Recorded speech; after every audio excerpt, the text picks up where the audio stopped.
Welcome to the Gamut of Performance Podcast, Episode 1, with me, your host, Juan Perez. Today we have a very special guest, Blair Wagner.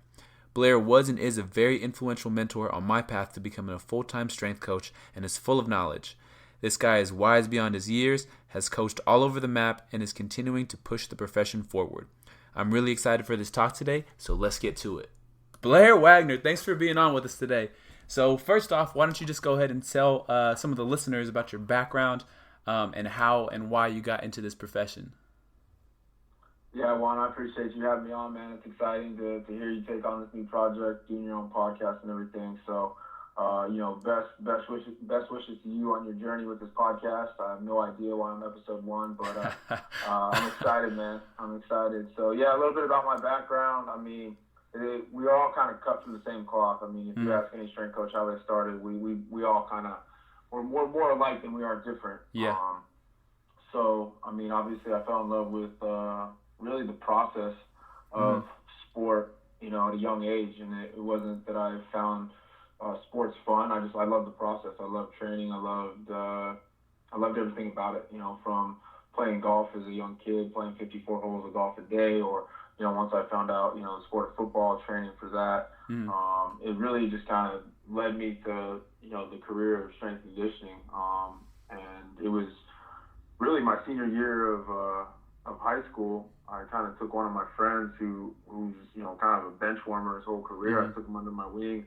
He came to every training session with me throughout the summer, not only the required, the mandatory ones, but, we were sneaking into the stadium at 8:30, 9 o'clock at night in our second session, and this guy turns into a first-team All-State running back, and so it was when I kind of saw the transformation that took him on. I realized, wow, this is maybe something that we can get into. But yeah, nonetheless, we went down that path of I started off as an English major, and then transferred over to kinesiology, and went from there. So I mean, I've been all over the United States, traveling around for amazing opportunities to work with great people, everywhere from Charleston, South Carolina to Michigan, out to Seattle, and then down to California. And I'm about to make another move with my next journey. So, like I said, a lot of similar paths that a lot of coaches have traveled. I just think mine's unique in the sense that I've been afforded the opportunity to work with so many different types of people and so many different types of sports and environments. It's really molded me into the coach that I am. So. Yeah. No, that's great. For some of the listeners, could you go ahead and just expand on some of those places and institutions that you've been at? Yeah, so just undergrad started at University of Wyoming. I grew up in Wyoming, so, anybody that knows me knows that I take great pride in that state. I always say the few of the proud. The people of Wyoming, there's only 450,000 people there. So I did my undergrad there. Right after that, I knew I wasn't sticking around as much as I loved growing up there. I knew there was another place for me. So I packed my car in 3 days. Cameron Davidson, he's now at Penn State, gave me an opportunity to come out to College of Charleston and really kind of start my career. I was making $17,000 and I thought I'd just hit the lotto, you see that first check drop. And it's not a student loan check. It's actually your own money. You don't have to pay back. I thought I was rich. So I was thankful for the opportunity that Cam provided me. Obviously, I got my feet wet in the profession, and it was kind of a wake up call. I'd only been working with football the previous 4 years at University of Wyoming, and I stepped foot inside the College of Charleston. They don't have a football program, but here I am, head on fire, trying to coach women's cross country the same way I coach football, and I was in for a rude awakening. They basically like looked at me like I was crazy. They more or less weren't willing to work for me. So, but it was an eye opener. So College of Charleston. I mean, if anybody's been to Charleston, South Carolina, it's a paradise. It's a vacation destination. So there I was, and I had again another great opportunity to meet Frank Wintrick, who's now the head strength conditioning coach, sports performance coach, human performance, whatever his title is, at UCLA. I met him while we were helping out with training camp with the New York Knicks there in Charleston. And so I met Frank, and I met Donnell and Adam Fight and Amber Maynor and just my whole crew that I still am really close with. Met all them, Citadel staff. And I started volunteering over at Citadel on Sundays just to be back around football. I'd go in and just help with the recovery lifts, and really I was just there to take it all in, just be back around football. Yeah. And and Frank offered me the opportunity to come over and serve as a graduate assistant, and gladly accepted in January of 2008. And then Frank takes off and heads to the USF, and then it's kind of me, Donnell, and Amber. We're just running that show, and and Donnell is in the interim role, and he ends up getting that head job, and he's been there now going on his 11th year. And so just knowing that I was part of that first year of Donnell's career and all of our careers, really, it's truly special, and that's something that I'll always carry with me. So anybody who doesn't follow Citadel Strength, Donnell Boucher on Instagram or Twitter, I'd make sure that you guys are following him. He puts out a lot of great content, and he's still one of my top mentors to this day. But again, after I left, after I completed my master's degree, I ended up going and working with Adam Feit, who just got the head job at Eastern Michigan. Mm-hmm. And like I said, just me and Adam were GAs for a very short period before he left the Citadel to go and work at Louisville under House, Joe Ken. Okay. And so, we reconnected, man, and we were only together for about 10 months. I give him such a hard time that, every time we get together, he just up and leaves me. But he ended up having another opportunity to leave and go back to work with House at the Carolina Panthers. And And that was really when I was kind of thrown into the fire. I was 25 years old, not even a year removed from my graduate assistantship. And, Ron English, the head football coach, ends up, giving me the opportunity to be the next head strength coach at Eastern Michigan. So that was an amazing experience. Over the next 3 seasons, I spent at Eastern. We really, laid some groundwork for the next staff to come in there and do some special things there.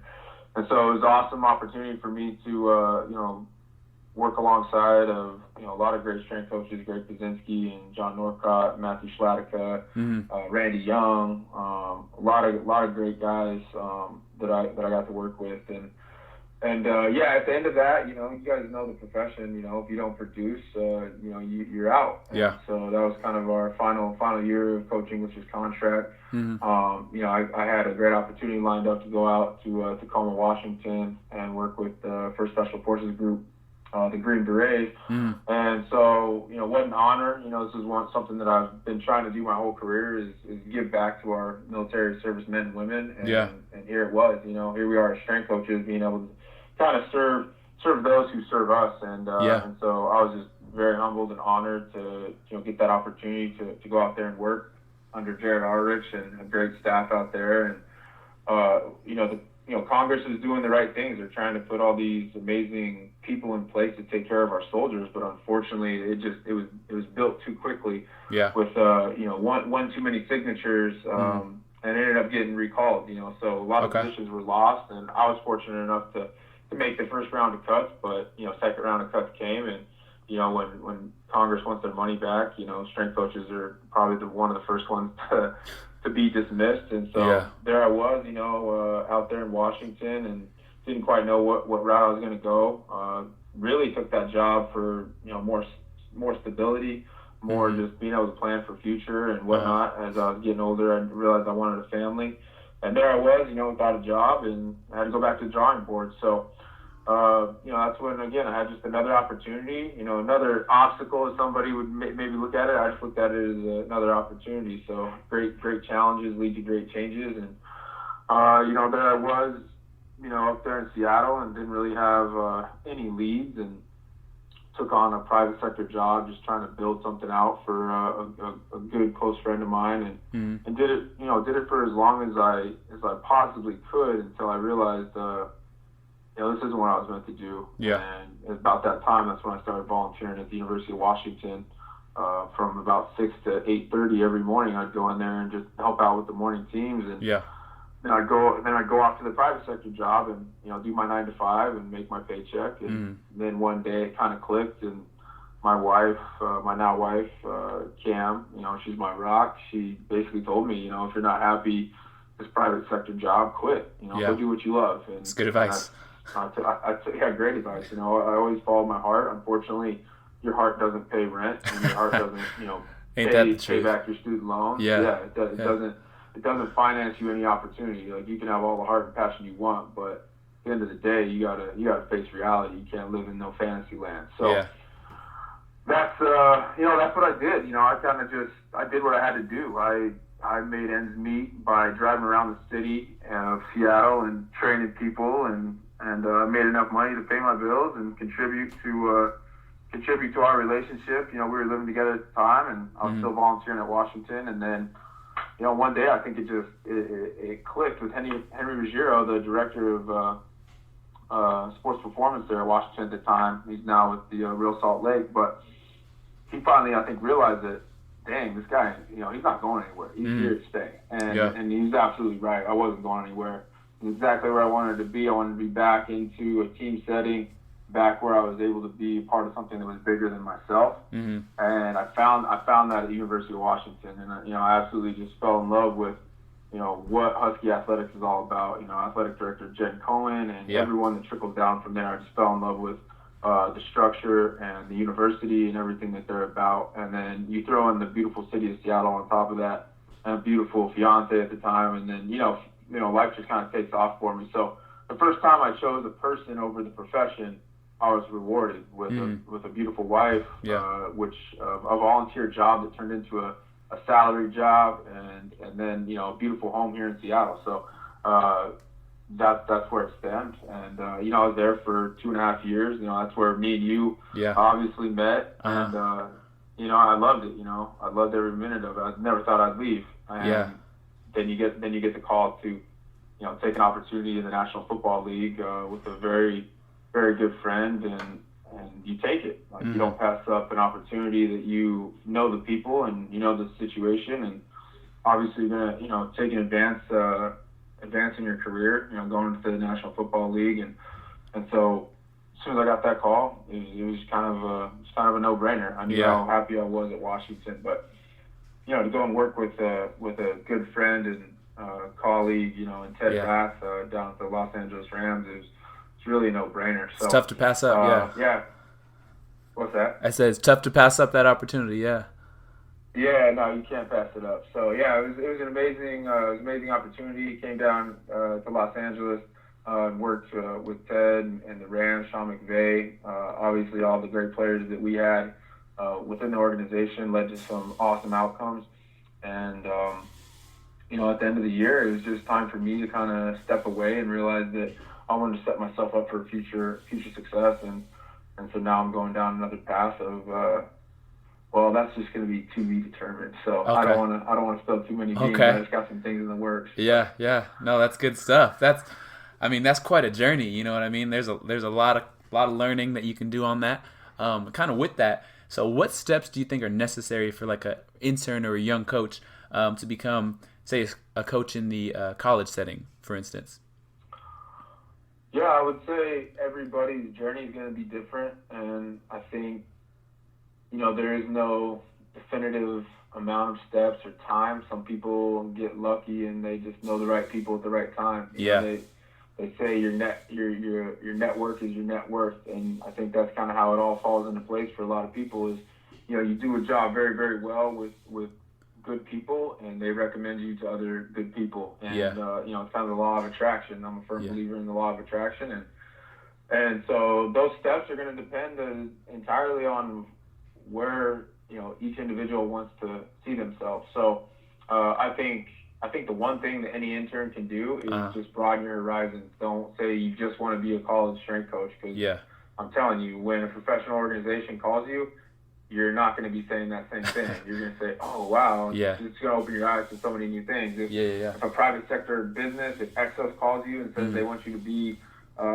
this title, this position for this amount of money, you're no longer just wanting to be a college strength coach. So I think just opening your eyes as an intern and understanding that there are the necessary steps that you should take in order to advance yourself as a professional, but just going down one route of just being a college strength coach, I think that's that tunnel vision. Just know that you need to advance as a professional, and what that looks like is going to be entirely up to where you insert yourself initially. So I would say that first internship or that first experience is going to be the most vital foundational block you can put together in your profession. So be very wise on where you apply to go and do an internship. Make sure that you have coaching responsibilities from the get-go. You know, I think some internships they bring you in and it's like you got to earn your keep or you got to pay your dues in order to be on the floor. No, like I know when I interned, Scott Bennett put me on a platform day one. He said,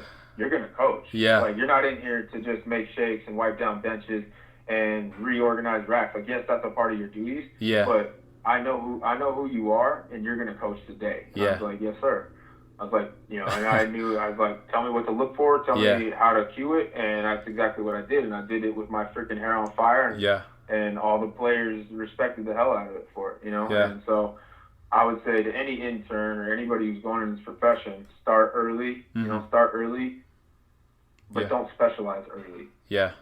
No, that's, you know, if that makes any sense. You know, like insert yourself into some programs early on. If you know as a sophomore in college you want to be a strength and conditioning coach, then start off doing an internship right there on your campus. And then junior year or senior year, whatever it may be, go off-site. Get out of there, man. Go check out somebody else and make sure you do your homework on this individual. You know, how long have they been there? Who have they mentored in the past? You know, like what makes them great? You know, are they a good person to learn from? Are they a great person outside of work? You know, I think that's the biggest thing is people get caught up in names, and little do they know is this person is not somebody that you want to walk in at 5 a.m. and see every morning. Like there's not good people, but and it's reality, man. Not everybody's a great person. Like they may be perceived to be, but you better do your homework. Like, and that's what I value more than anything. I value great people over any type of name, title, school, anything. Like I'll go and work at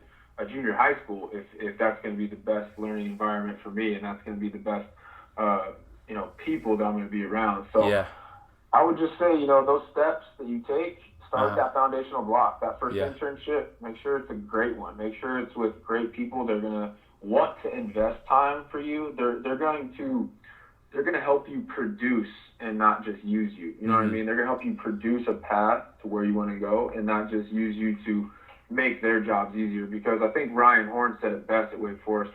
He said, you know, when you take on interns, it shouldn't be this massive amount of like you shouldn't have 10 interns if you're not willing to devote, you know, X amount of hours to each intern every semester, however long you have these interns. So to me, I think that's a huge problem with the profession, to be honest. These unpaid internships where people are getting 10, 20 interns at a university. I mean, we always talk about oversaturation and underpaid. That's a great point. We're the ones doing it. We're the ones doing it.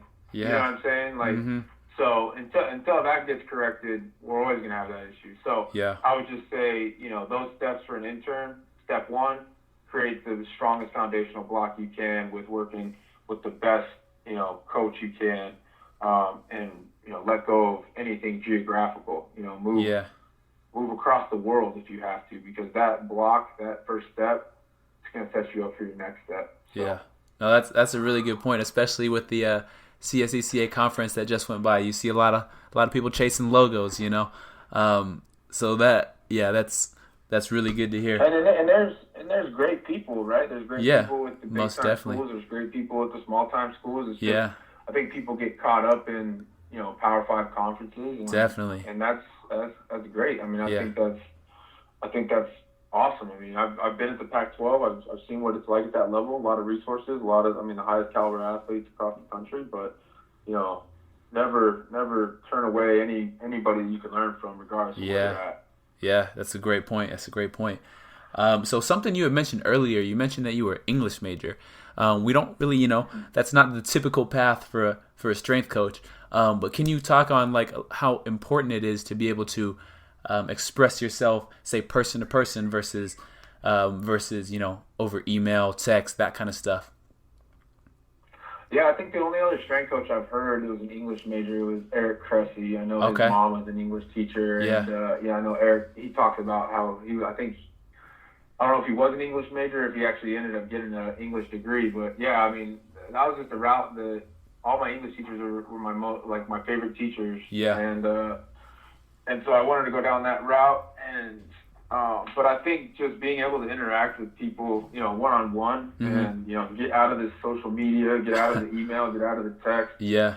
Being able just to, like, look at a person face-to-face and have just a great conversation. I think that's a lost art form. And definitely. I think, the one thing that I value most about going to some of these conferences and these clinics is are those conversations that you end up having face-to-face. And, like I said, all the people that I worked with at the Citadel, almost 10 years ago now, we can pick up right where we left off just because that was the foundation of our relationships. It wasn't, I think, Facebook was just kind of making its way onto the scene, and, Twitter was just getting rolling and all that. But, yeah, those face-to-face interactions, I mean, you got to be able to have them. You got to be able to, talk about yourself less and ask more questions and just really take a genuine, like to forging strong relationships, because that's what's most important, I think, about this whole thing is, like I said, we're more alike than we are different. But sometimes it's letting your guard down, it's letting your ego down, and being able to reveal yourself a little bit to really make an impact on other people. Yeah. No, that's a good point. And everyone's really willing to share, you know what I mean? Everyone that I've contacted, about any topic has just been willing to spill all their stuff. So that's the really nice thing about, like you said, good people, is they want to talk as well. Those are the coaches that are real. Those coaches that are sharing, those coaches that are, giving you information, those are the ones those are the real coaches. Anybody who tries to hide their stuff behind an Excel sheet or anything like that, they don't know what the hell they're talking about. So those that know, like, I'd give anybody any of my programs because I know for a fact, like, how I program, what I give out, it's not going to work the same way that I put it into practice wherever I was at. The weight room's different, the equipment's different, the athletes are different, my energy's different. Everything's different. So I think anybody who's willing to share, it's a sign of a great leader and a great coach. Yeah, that's huge. So kind of along with your path, right? There's got to be some tough times. We all know it. It's not the friendliest industry at certain times, right? So what are some important, like, mental strategies that you've used, or some kind of, like, hobbies or anything like that, you know what I mean, just to keep your sanity? Yeah, I think this profession is very cyclical, and as long as you understand that, it's just going to be one constant cycle. Like, there are coaches that stay at universities for 15 and 20 years, and like, I don't even know if I could do that. I think I would get bored. Like, I honestly am like, what the heck's going on? Like, I've literally moved every 3 or 4 years, and not because of choice. It's just because of, it's just opportunities present themselves, or this coach is stepping down, and whatever's happening.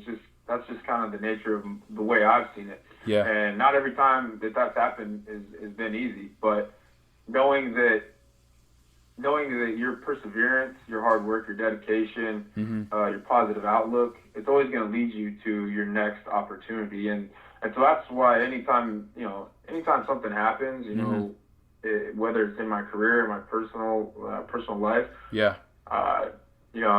like Jocko said, he said, good. Like, I'm glad this happened. Like, it's because it's only going to make you stronger, right? It's only going to make you stronger. You're gonna find a way to battle through, and then at the end of it, another opportunity is going to present itself, and you're going to be like, man, thank God, thank God this happened, because without that happening, without that challenge happening, like this process of where I'm at right now, would have never happened. So.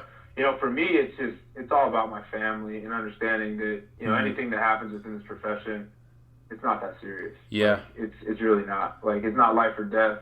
At the end of the day, we get to make impacts on the lives of people, which is the most important thing, right? Yeah. It just so happens that our stage is through, athletic performance, which is awesome. Like, any of us that have been competitive in sports knows how important that is, and I think it's awesome. But it always goes back to my family. I have 2 beautiful children and a beautiful wife, and through it all, I know that they're going to be there. And that's what I think sometimes we forget is everybody talks about balance, and that it should be the B word. I don't even know why people talk about that. Because they're not equal. Some people say family first, but all they do is spend every ounce of their time and energy, at work. Yeah. Or, and that's great. I do too. I mean, I'm guilty of it too. But at the end of the day, if you're going to say family first, that better be the backbone of where you fall in hard times, and they better be able to understand that you're not just turning to them when things get tough, So for me, just keeping it 100% real. My family is going to be number one at all times. Like regardless of what I'm doing or what I'm going through, I'll give my all to whatever university, organization, team, individual that I'm coaching, and I'm able to help at that time. Yeah. But at the end of the day, my family they're my everything. Yeah, that support system, that's huge. It's huge. That's a good point. What is one or two things that you felt like when you were coming up that if you would have known, it would have possibly changed your trajectory or even helped you, what I mean, in the process of becoming who you are now? I think honestly, just being open and willing to do whatever job needs to be done. Like I always have the saying of any job worth doing is a job for me. Yeah. So that was just one of those things where I didn't care, like whatever it needed to be done. If it was gonna help our facility, if it was gonna help our head coach, if it was gonna help the director of strength conditioning, if it was whatever it was gonna do, if it was whether it was pushing brooms, mopping floors, organizing something, going to Home Depot to pick out something, dropping off dry cleaning for a coach. I mean, whatever needs to be done. Like there are no small jobs. Like you're not big time. Like I don't even care whatever level I get to. Like I've never considered myself bigger than any job that needs to be done. Because if it's a job that needs to be done, why not a job for me? Why not a job for you? Yeah.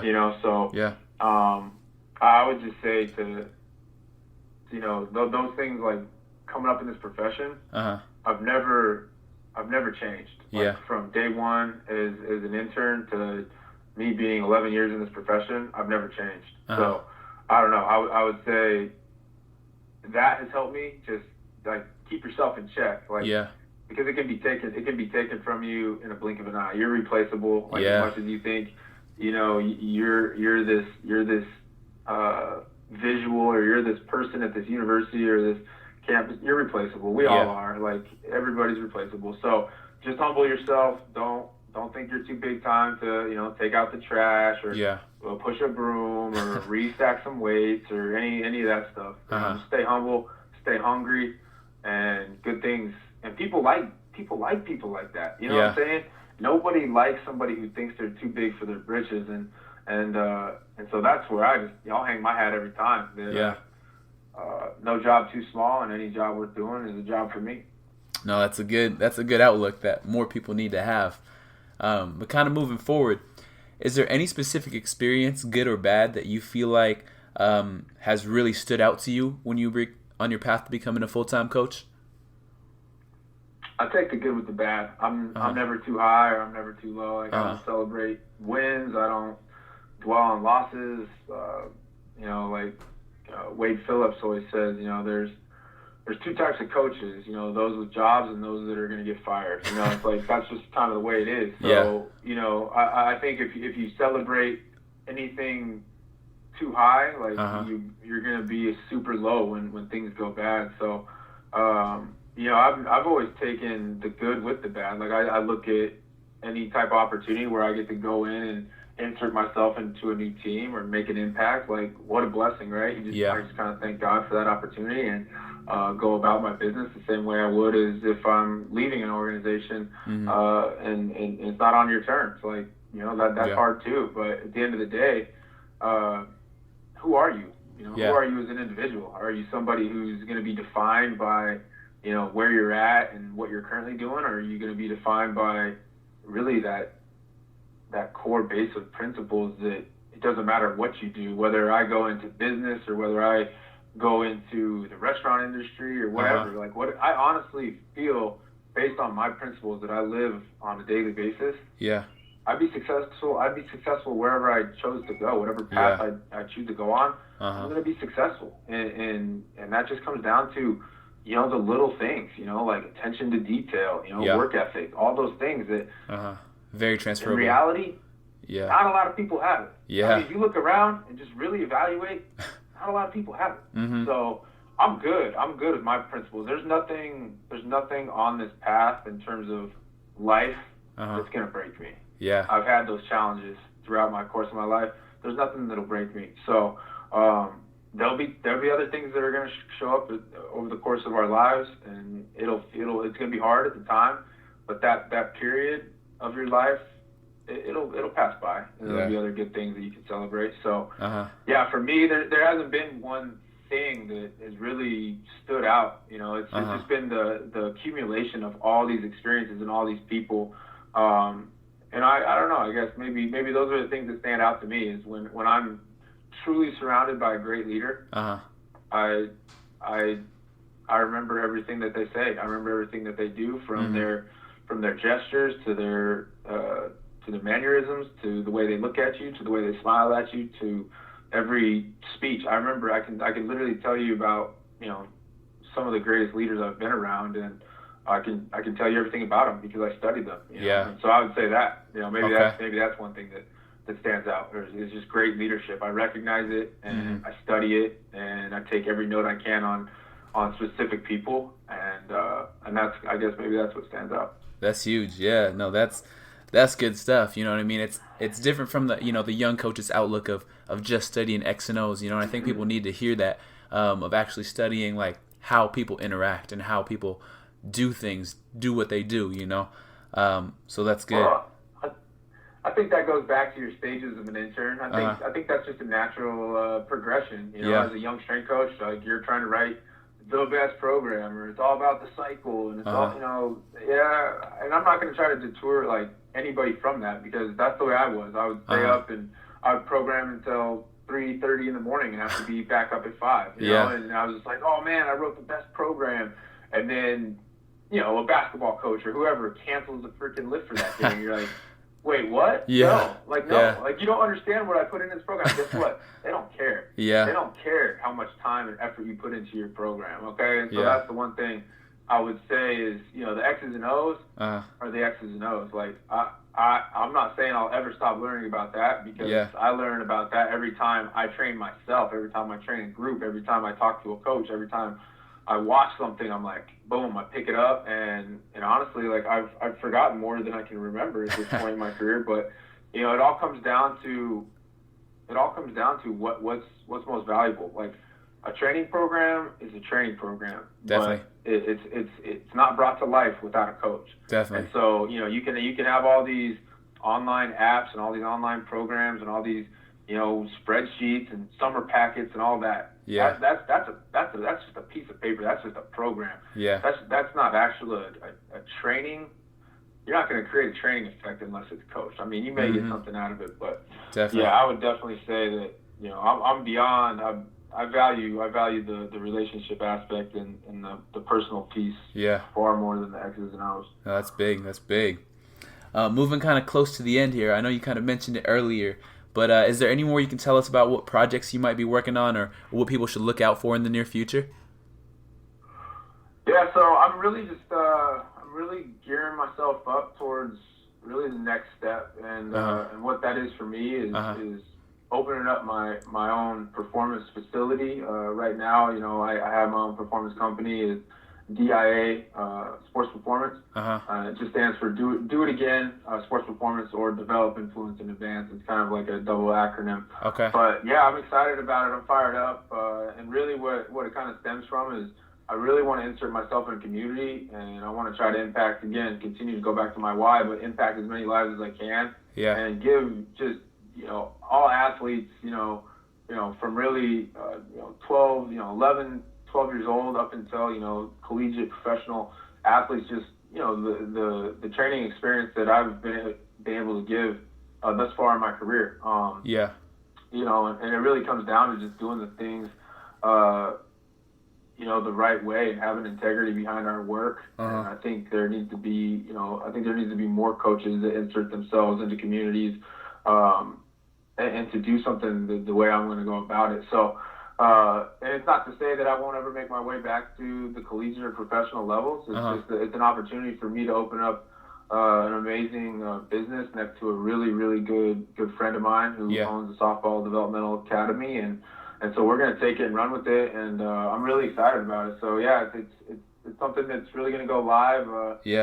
July, August of this year. Okay. And so it's been a lot of work. Yeah, I've paved a solid path. I've laid those foundational blocks like we talked about, and so we're excited. We're ready for it to take off, and it's just finalizing a couple more things here, but I'm excited to share it with everybody within, my network and the strength and conditioning profession. And so we're gonna get this thing rolling, and we'll share more when we get it. Yeah, that's exciting. Give me a reason to come down to Florida. That's something else. So, kind of the last thing here is how can people follow your journey, reach out to you, connect with you, anything like that? Yeah, I mean, I'm always up. I love picking up the phone and calling people. I'm not one to sit there and direct message back and forth or email back and forth. I'll just ask for your number and give you a shout. But yeah, you can follow me on Twitter at Coach Wagner. Okay. And Instagram. Throw you guys for a little mix here, but it's at Blair Witch, WHICH. So okay. Yeah, I just took that. Some people have been calling me Blair Witch my whole life, so I'm like, you know what, I'm gonna take it and run with it. Yeah. So, you guys can reach out to me. Like I said, I'll be more than willing to pick up the phone and give you a call. Probably not into exchanging a whole lot of text messages and emails. I'd rather just get on the phone, just like me and you are right now, and talk life, talk training, talk whatever you want. So those are two ways to get a hold of me, and not gonna give out my cell phone number, so none of that. But probably a wise decision. If you find me on those two social medias, okay. I'll definitely do my best to reach out. Great. I think that's a great point to stop, Blair. So I appreciate your time. I'm sure the listeners appreciate your time. That was a lot of good information. And looking forward to hear from you soon. All right, Juan. Thanks for the time, brother. That's a lot of quality information from an even more quality person. Thanks for joining me in this pursuit of knowledge, and hope you tune in next time. If you like this podcast, please like it on iTunes and feel free to share it on social media. Once again, thank you for your time, and this is the Gamut of Performance Podcast.